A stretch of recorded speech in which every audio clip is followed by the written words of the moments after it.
Alright, magandang umaga sa ating lahat ng minamahal nating mga viewers.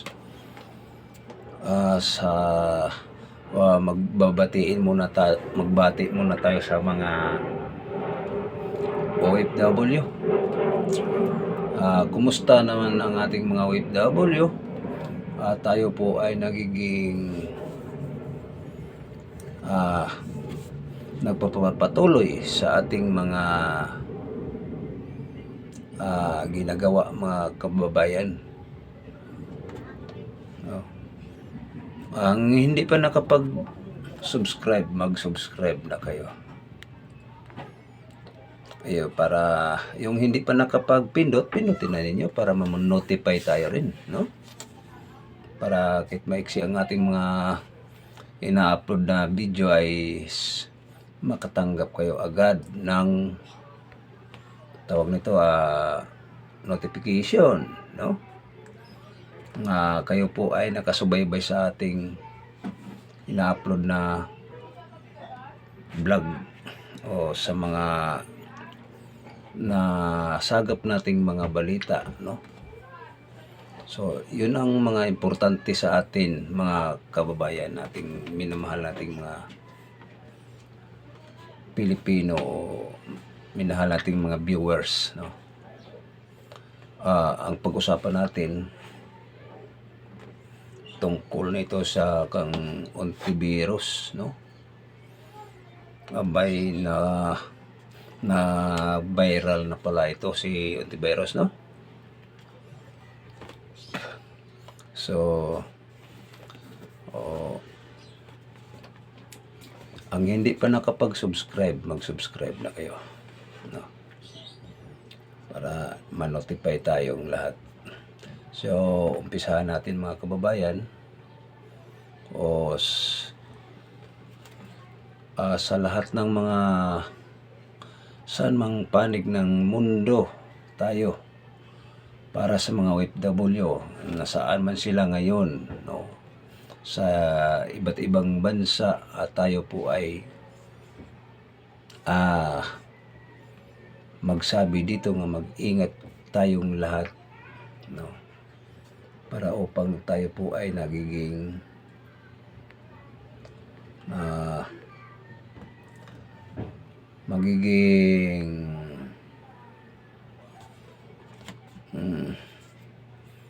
malalaman, no? O mag-ingat ang ating mga OFW saan mang panig sila ng mundo. Ang importante nga magiging safe ang mga katawan natin, buhay, na ang importante tayo po ay magiging magpapatuloy, o kayo po ay isang malaking ambag dito sa ating bansa, mga kababayan, kasi tayo po ay nagiging nakasubaybay rin sa bawat isang nandyan sa Malacanang, dyan sa House Representative, dyan sa mga senador nga sakim sa kapangyarihan, sakim sa pera nga hindi naman sa kanila, no? Kasama na ito si Bongbong, isang negosyante, nagbibinta ng per kilo ng bigas nga tag 20. So, mga kababayan, ang pag-usapan muna natin dito ay si Ontiveros. Tahimik pala ito si Ontiveros na mayroon palang insertion by cam. Kasali pala ito sa mga pirang nakaw. Hoy, Ontiveros, manahimik ka dyan. Kaya pala bomba ng bomba ka ni Inday Sara. Kaya parang hindi mahalata yung mga nakawan ninyo, Kasali ka pala, Ontiveros, sa mga insertion, no? May ano pala kayo, mga flood control, Kung may amount nga nakalagay sa kay galing kay Katonying. So dito mga kababayan, di tayo matatakot. Bakit? May ebidensya tayo nang gagaling kay Katonying. Ang tanong kung sino nandyan sa kasama ni Ontiveros nga, bakit damay-damay na tayo dito? Ay sus, no. Yan ang tandaan natin mga kababayan. Akala natin ang PhilHealth ang ninakaw niya. Abay, may budget pala siya sa Bycam. Sa insertion, may insertion siya. So mga kababayan, hindi natin alam kung sino nagbigay na yan, kasi sila ay mga kasamahan nila ng nandyan sa committee or nandyan sa mga pagsisisyon nila. Di natin alam kung sino ang nagbigay, pero may ebidensya tayo nang galing kay di umano Katonying. Ang galing mo, Ontiveros, magsinungaling, kaya bomba ng bomba ka sa mga Duterte. Sus, ikaw pala ang number 1, tahimik ka lang, akala mo hindi malabas yan, bistado na kayong lahat dyan, maliban sa mga senador nating mga pinagkatiwalaan natin, So mga kababayan, isang like, isang pindot lang sa notification, masaya na kaming content creator.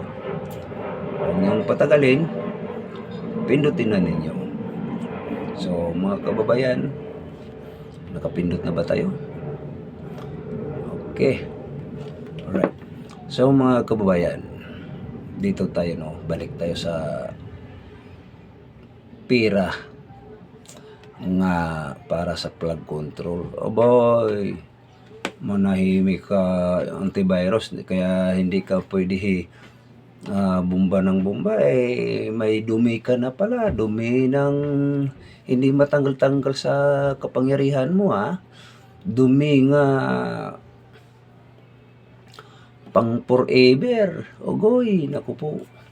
Hoy, mga taong bayan, dito na, nabulgar na, ano na sila, damay-damay na sila, mga senador. Alright, sige, damay-damay na. Sabi ni pero si Magalong, ewan ko lang kay Magalong, di lang tayo kasi wala na dyan, di ba? Nag-resign na. Di lang natin alam, di tayo makatumbok, pero may ebidensya tayo kay kanino, kay Katonying. Alright. May mga flood control nakalagay, may doon na sinasabi na sa tawag nitong ebidensya na may ilang bilyon na yun o ilang, basta sa ebidensya mayroon nakalagay doon nga sila ay isang kasali sa pangnakaw. Hoy, damay-damay na pala kayo, sige, kayo naman lahat dyan, kasapi ni Marcos, si Marcos, iba ring idea. Nagbinta ng bigas ng per kilo, tag 20. Samantala, si Bongbong Marcos ay negosyante. Negosyante pala. Kawalang hiya naman ito. Pakapalan talaga sa mukha. Hmm? Na si Untivirus o si Tamba kasama. Agoy, naku po. Hoy, gising ng mga mamayang Pilipino para magkakaisa na tayo sa liwasang Bonifacio, kundi doon sa Malacanang. Ha? Pababain na natin si Bongbong Marcos. Kasi isa rin yun ang tunay nga mangnanakaw. Pakunwari lang nagbinta ng 20 pesos ang per kilo, kawalang hiya, pakapal sa mukha. Hoy, gising ng mga taga Cebu. Ha? Kayo na ang maghusga. Samantala si Inday Sara, maaga pang nakarating sa Cebu, namigay ng kung anong pinamigay, wala namang hinihingi o hindi naman nagbinta. No? Lalo na doon sa Mindanao. Hindi nagbibinta si Inday Sara sa mga sinasabing nasunugan. Walang binibinta. Hindi kagaya nga kay Marcos na per kilo tag 20. Oy, naku po. Si Sara makatao, no? Hindi yan ugali nilang mga Duterte na magbinta ng kung anong ibibinta para sa mga mamamayang Pilipino nasa lanta. Hoy, gising na kayong mga mamamayang Pilipino para magkakaisa. Ay naku po, kayo po. Kailan pa tayo, no? Magpabudol naman para uli? Ay, wag na. Ha? Nga importante magkakaisa na tayo. Na hindi tayo magiging komportable sa sinasabi nila, no? Labanan natin ang korupsyon. Okay, ha? Hoy, gising mga mamayang Pilipino. Isigaw natin, ha? Nga tama na ang pangnakaw o hindi. Bababa na kayo. Hoy, Untivirus, ikaw, ha? Isa ka pa rin tahimik. Para kang ay buaya rin, ha? Kahit busog na, kakain ta pa rin sa bike ka. Agoy, naku po. Hoy, manahimik ka na, Untivirus. Hindi ka rapat-rapat dyan, ha? Wala kang kapal mong mukha, Untivirus. Agoy, naku po. Sino ba yung ang ebidensya, ha? Ikaw, Untivirus, virus talaga. Ano ba? Kami, naniwala kami kapag may ebidensya, kayo ang diferensya. Sakim sa kapangyarihan. Hindi ito fake news. Baka sabihin naman yung fake news. Oy, naku po, walang fake news dito. Di kami bayaran, ha? Hindi ito bayaran, ha? Nanggagaling yan kay Katonying. Ay, naku. Ano pang sasabihin mo, ha? Yun ang taong bayan na maghusga nito. Mga taong bayan, gising na kayo. Oy, naku po. Grabing nakawan, kabila kanan, ha? Samantala, ito si Untivirus ay tahimik lang, ha? Pero kasabihan nga nila, walang usok nga hindi lalabas. Tama ang sinasabi nila. Nagunsihan na sila. Nagbulgara na.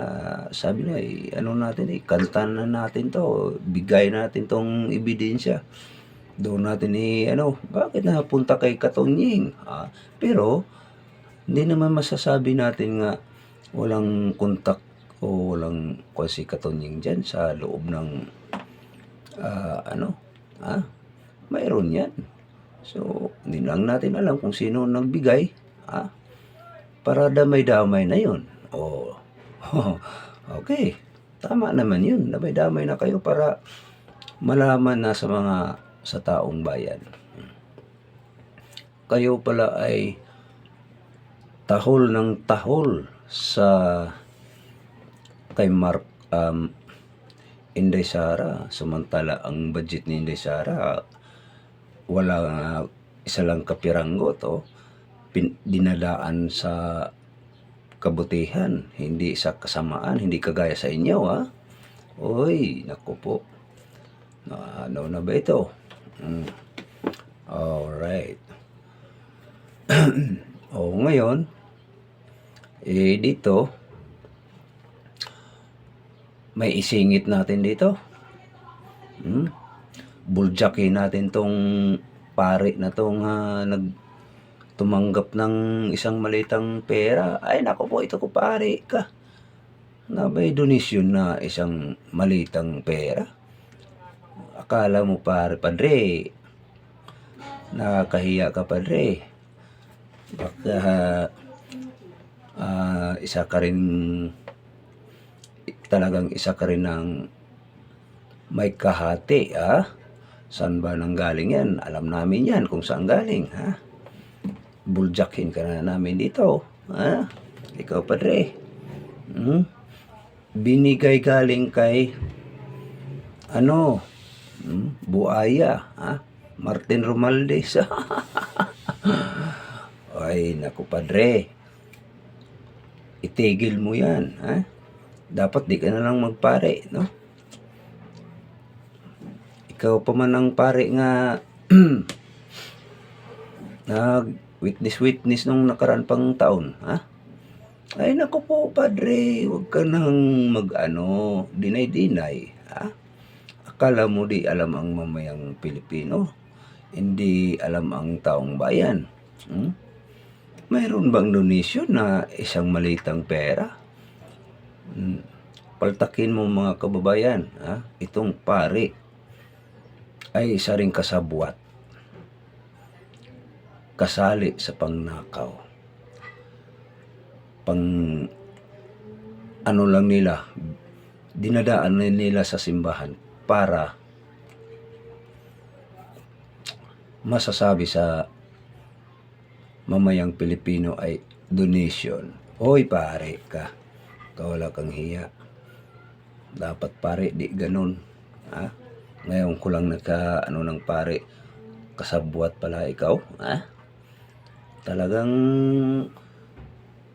ikaw, ang Buaya, lahat naman kayo dyan mga alupi tao yun, nabulol na tuloy ako, alapores ni Marcos naku po shout out pala sa ating mga minahal, ating mga viewers pinutin na yung button para updated tayo